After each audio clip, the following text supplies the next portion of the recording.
ఇక మూడవదిగా ఈయన ఎలాంటి తండ్రి అని అంటే చూడండి, మత్తయి సువార్తలోనే 7వ అధ్యాయంలో క్షమించండి 6వ అధ్యాయంలో 31, 32 వచనాలు చదవండి. 6వ అధ్యాయం 31, 32 వచనాలు. కాబట్టి ఏమి తిందుము, ఏమి త్రాగుదుము, ఏమి ధరించుకుందుము అని చింతింపకుడి. అన్యజనులు వీటన్నిటి విషయమై విచారింతురు. ఇవన్నీ మీకు కావాలనని మీ పరలోకపు తండ్రికి తెలియను. చాలు. పరలోకమందున్న తండ్రి, రహస్యమందున్న తండ్రి. మూడోదిగా ఏమంటున్నాడంటే మన అవసరాలన్నిటినీ ముందే ఎరిగిన తండ్రి. అందుకే అన్నాడు ఆయన, ఏమి తిందుమో చెప్పండి నెక్స్ట్, ఏమి ధరించుకుందుమో అని మీరు చింతపడకండి. అన్యజనులైతే వాటి కోసం చింతిస్తారు, ఎందుకంటే వారికి తండ్రి లేడు కాబట్టి. కానీ మనకి పరలోకమందు మన తండ్రి ఉన్నాడు. మనకు ఏమి కావాలో ఆయనకు ముందే తెలుసు. దేవునికి మహిమ కలుగును గాక. నిజమే, మన తండ్రి ఎలాంటి వాడంటే మనకు ఏమి కావాలో అన్నిటినీ ముందే ఎరిగినవాడు. మనం అడిగితే మన అవసరాలని తీర్చగలిగినవాడు. ఎందుకంటే చూడండి, ఈ భూమి మీద ఎన్నో జీవరాశులు ఉన్నాయి, కోట్ల జీవరాశులు ఉన్నాయి. ప్రాకేవి, పరిగెత్తేవి, ఈదేవి, ఎగిరేవి, ఇలాగా ఎన్నున్నాయి, ఎన్నో జీవరాశులు ఉన్నాయి. కానీ అన్నిటికీ కూడా ఆహారం ఇచ్చేవాడు ఎవరు? ఈ దేవుడే. ఎందుకంటే కీర్తనాకారుడు అంటాడు 145వ కీర్తన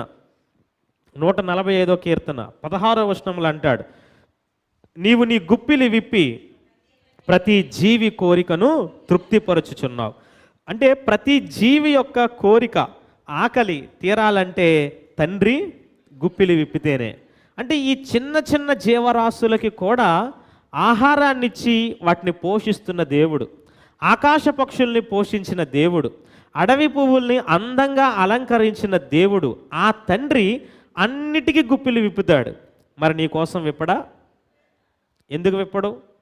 ఖచ్చితంగా విప్పుతాడు. ఎందుకనంటే మనల్ని తన స్వరూపంలో తన పోలికలో చేసుకున్నాడు గనక వాటన్నిటికంటే ప్రాముఖ్యంగా ఇష్టంగా మన కొరకు తన గుప్పిలనైనా విప్పుతాడు. దేవునికి మహిమ కలుగును గాక. కానీ మనం ఏం చెయ్యమంటే ప్రతి జీవి ఆయన వైపు చూసినట్లుగా మనం ఆయన వైపు చూడలేకపోతున్నాం. కానీ అలా చూస్తే గనక, ఆ తండ్రి వైపు చూస్తే గనక ఆయన తన గుప్పిలి విప్పి మన ఆకలిని, మన అవసరాల్ని ఆయన తీర్చగలిగిన వాడు. ఆమేన్. కాబట్టి ఈ రోజు నుండి మీలో ఎంతమంది అయితే నా తండ్రి పరలోకమందున్నాడు, నేను ఆయన వైపు చూస్తానని ఎవరైతే ఆయన వైపు చూస్తారో యేసు నామములో ఆ తండ్రి మీ వైపు తన గుప్పిలిని విప్పునుగాక, మీ ఆశలన్నిటిని ఆయన తీర్చునుగాక. ఆమేన్.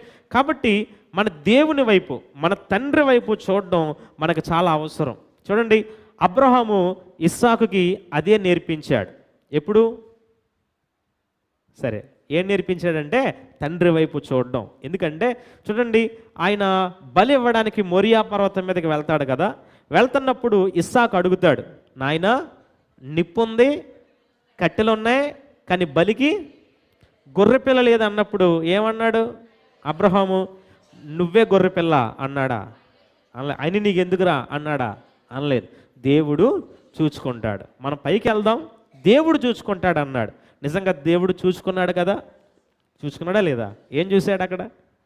ఇస్సాకుని తప్పించాడు, పొట్టేలను అక్కడ ఏర్పరిచాడు, ఆ పొట్టేలు అక్కడ బలి అయ్యింది. యెహోవా ఈరే అని పేరు అక్కడ పెట్టేశాడు. అబ్రహాం చచ్చిపోయాడు తర్వాత కొన్ని రోజులకి, కానీ ఇస్సాకు దేవుని వైపు చూడడం మాత్రం మానలేదు. నిజంగా మీరు నేర్చుకోండి, మీ పిల్లలకు కూడా నేర్పించండి.